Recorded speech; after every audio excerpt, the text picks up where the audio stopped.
Official pronouncements often paint a picture of steady progress, but a closer look at the Eastern Plains reveals a starkly different reality.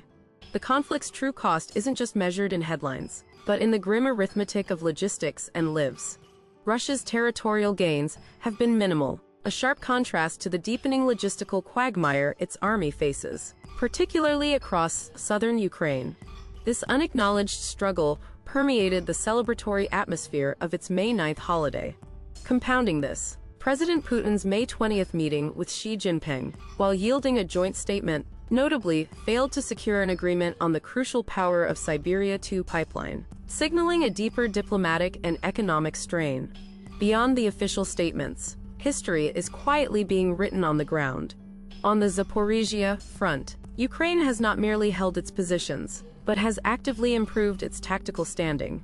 Territory in Stepnohursk was liberated, and Russian forces were pushed back from the Kinska River. Positions in Mala Tokmachka have also been demonstrably strengthened. Further north, at the strategic junction of Dnipropetrovsk, Donetsk, and Zaporizhia oblasts, after Russia's capture of Huliopol, Ukraine immediately conducted localized counterattacks, successfully recapturing land and stabilizing the situation. In Kostiantynivka, the detection of Russian infiltration groups in central areas posed a profound threat, yet main forces never advanced beyond the H-20 and TO-504 highways. And despite Russian assertions of capture, Ukraine systematically cleared Kupiansk of infiltrators, with no credible evidence supporting the claims. These facts carve out a narrative of frustrated ambition and shifting control. One of the most critical vulnerabilities reveals itself in the very lifelines of Russian operations, its supply routes. Ukraine's mid-range strike capacity has been relentlessly applied, particularly targeting the M14 highway.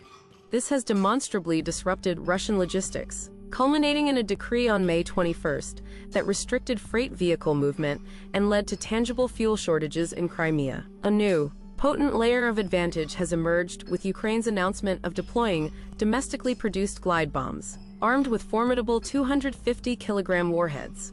This significantly augments an already projected drone advantage, starkly underscored by a massive drone strike on Moscow and Moscow Oblast itself on May 17th, which managed to hit industrial facilities and oil refineries. The human cost is also evident.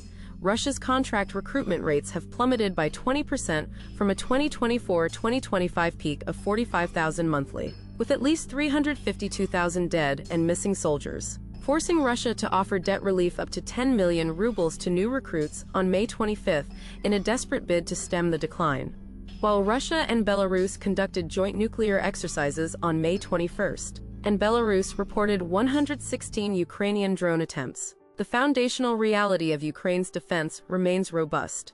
Ukraine maintains sufficient fortifications and manpower to repel any northern offensive. The raw data of attrition speaks volumes.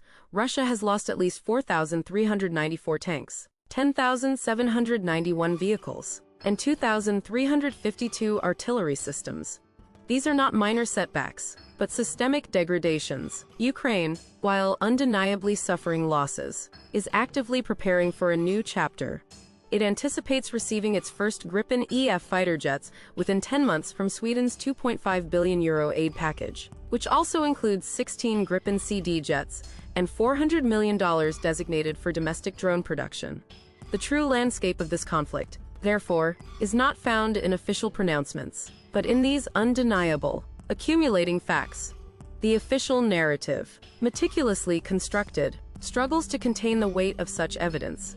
The patterns emerging from the front lines, the logistical strain, and the changing dynamics of warfare paint a picture of a conflict far from resolved, with implications that echo beyond the immediate battlefield. There's one document we still haven't been able to verify, hinting at even deeper systemic challenges.